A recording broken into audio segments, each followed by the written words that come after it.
A huge amount of fun with a ridiculous amount of content. Old school FPS at its finest. This is Shadow Warrior 2. Well, it's the second of the new generation anyway.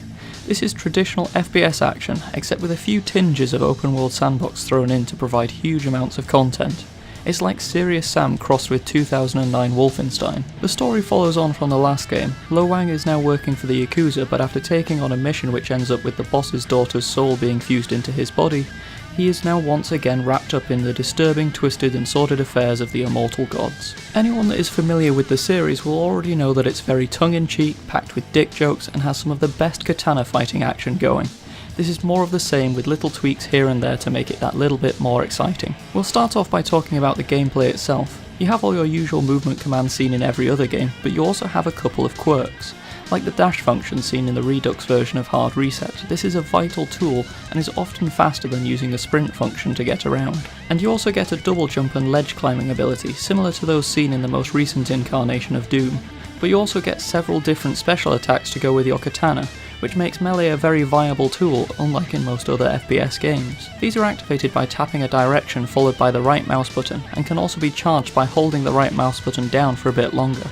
There is a stab for high-powered single direction damage, whirl for area damage, and by backpedaling you can charge a ranged swipe. When described it can sound like a lot to consider, but when you're actually using it, it's very intuitive and easy to use. But most importantly, it's incredibly satisfying as you watch the various demons and mobs get turned into a variety of different shapes and sizes of meaty chunks. As with the previous Shadow Warrior, I predominantly used melee for the duration of the game, as it's rare that you get an opportunity to use truly viable melee attacks in shooters. It can be a little awkward to see where you're going at times, and sometimes you find yourself leaving the fights unintentionally, but you can easily dash straight back into the fray. But ultimately, if you're wanting to play it as a traditional shooter, this isn't a problem either. There is a huge array of weaponry to choose from, so much so that you'll be wishing you had more numbers on your keyboard to bind them to. There are pistols, magnums, shotguns, miniguns, bows, rocket launchers, grenade launchers, demonic chainsaws, gauss rifles, the list goes on and on and on and on. It can be difficult to choose which one of those you want to tear chunks of demon out with first. The variety is honestly insane, and unlike Borderlands, most of the weapons actually are different, and not just the same gun with a different set of statistics attached. This comes into effect later with the introduction of gems. Gems are used to give your weaponry a little extra juice in the form of firing multiple barrels or using them as turrets, charging them with elemental effects. And these are independent of the weapons, so you can take them off one and drop them onto the next one, allowing you to make your favourite weapon even better. And the guns are equally as satisfying as the melee weapons, as when you fire a rocket launcher into one of the larger enemies, it will blow a huge gaping hole in their side and they'll still come running at you. The sound effects, the reloads, it's all absolutely spot on. But the variety doesn't even stop there, with huge amounts of monsters to turn into mush, with many different factions and varieties of bad dudes.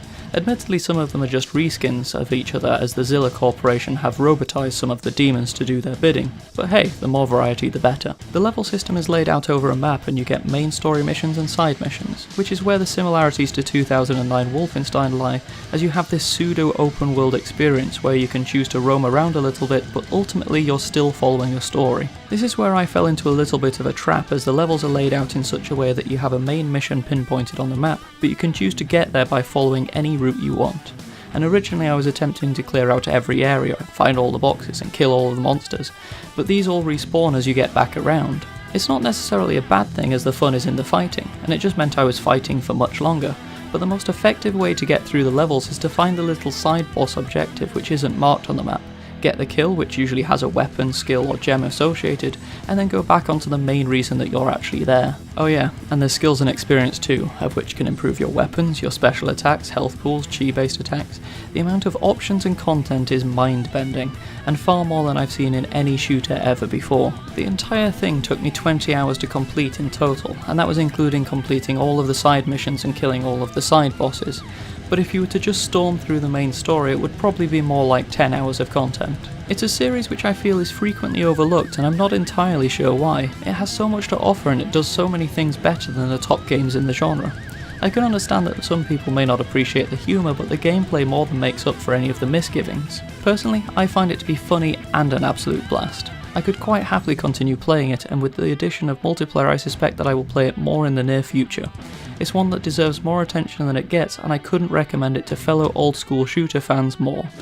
It certainly helps that I still giggle at his name.